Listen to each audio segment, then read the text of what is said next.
আল্লাহ শুকরিয়া আদায় করার দিবস।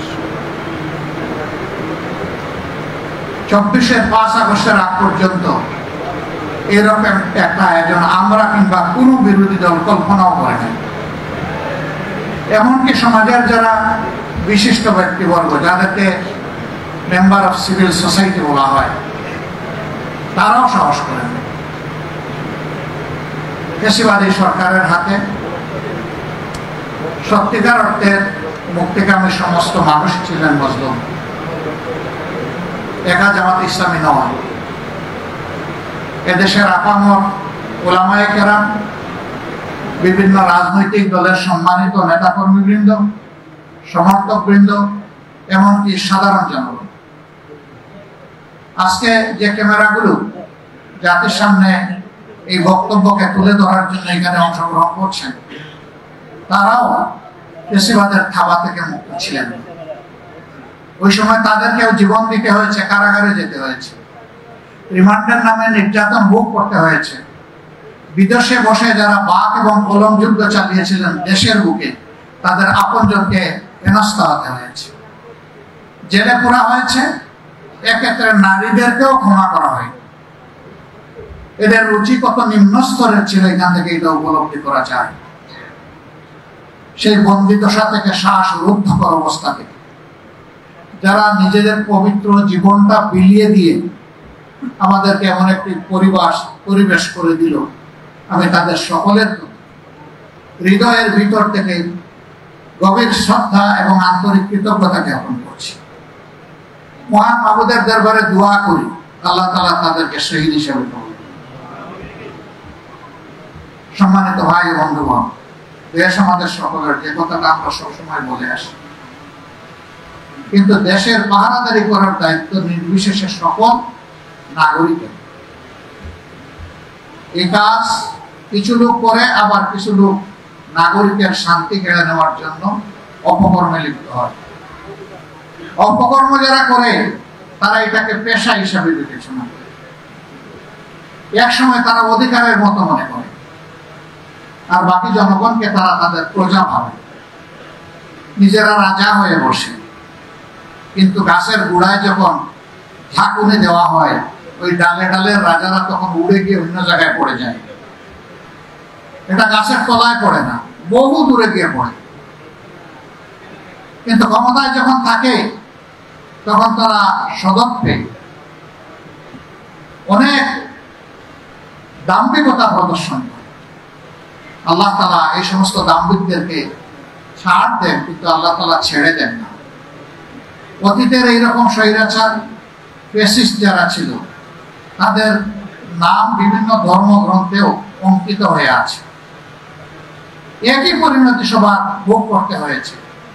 কিন্তু ইতিহাসের দুর্ভাগ্যজনক শিক্ষা হচ্ছে যে ইতিহাসের করুণ পাঠ পড়ে কিন্তু ওখান থেকে শিক্ষা নেয় না। আবার যে জাতি তার বীরদেরকে, জ্ঞানীদেরকে সম্মান করতে জানে না, আল্লাহ রাব্বুল আলামিন এই জাতিকেও সম্মানিত করেন না। আমাদের জাতির ইতিহাস বিস্মৃতির ইতিহাস, বিকৃতির ইতিহাস।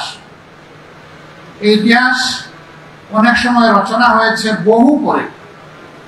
ইতিহাস লিখতে গিয়ে অনেকে কাব্য রচনা করেছেন, গল্প রচনা করেছেন, যার যার মতো করে। ইতিহাসের জায়গা থেকে ইতিহাসকে সরিয়ে নিলে এটার ইতিহাস থাকে না। বাংলাদেশ জামাত ইসলামী অনুভব করেছে রাষ্ট্রের উদ্যোগে করে উঠেছে আমাদের দাবি, কিন্তু আমরাও একটা দায়িত্বশীল দল হিসেবে আমাদের কর্তব্য আছে। আমরা এই আন্দোলনে শরীক ছিলাম। এই আন্দোলনের মাধ্যমে গোটা জাতি যেভাবে মুক্তি পেয়েছে, এদেশের সবচেয়ে নির্যাতিত দল ঠিক একইভাবে মুক্তি পেয়েছে।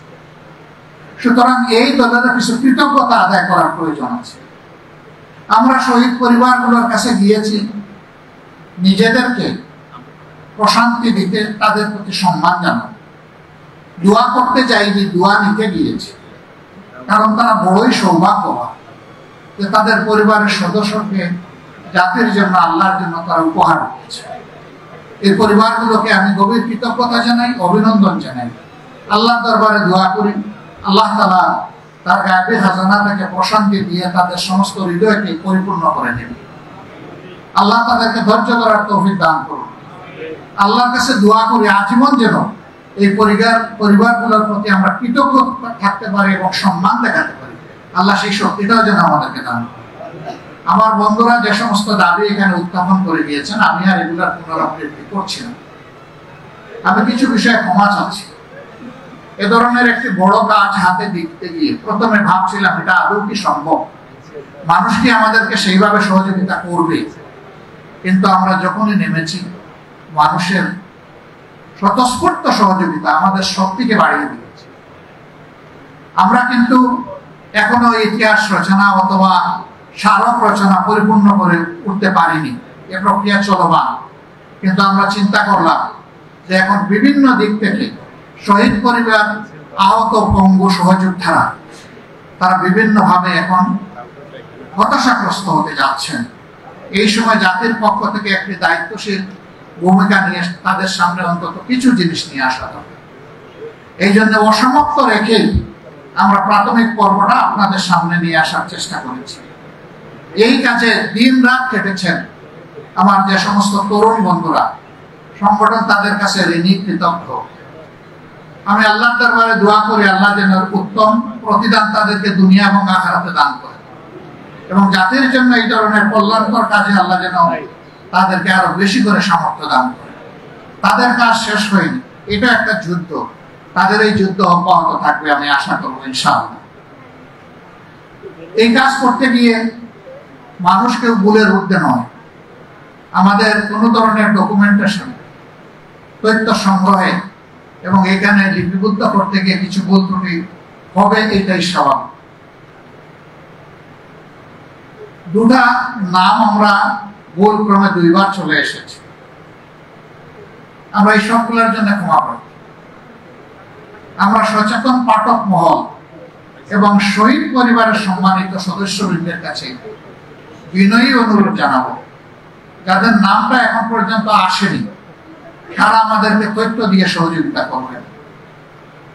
যে তথ্যগুলো লিপিবদ্ধ হয়েছে এখানে নিশ্চয়ই ত্রুটি আছে, ত্রুটিগুলো আমাদেরকে আপন হাতে ধরিয়ে দেবেন। আমরা ইনশাআল্লাহ অনলাইনের মাধ্যমে এই ইতিহাসকে গোটা বিশ্ববাসীর কাছে পেশ করব এবং মেজর সবগুলা ল্যাঙ্গুয়েজে পেশ করার চেষ্টা করব, শুধু বাংলা নয়, যাতে করে বিশ্ববাসী আমাদের বীরদেরকে জানতে পারে, বীরদের কৃতিত্ব এবং গৌরব গাথা তাদেরকেও যেন উৎসাহিত। আবু সাইদের শাহাদত ছিল এই আন্দোলনের একটা বিশাল টার্নিং পয়েন্ট। একটা নিবৃত পল্লীর ছেলে, গরিব পরিবারের সন্তান, তার পরিবারে তার মতো শিক্ষিত আশেপাশে, এই তার শিক্ষার আশেপাশে আরেকজন সদস্য নাই,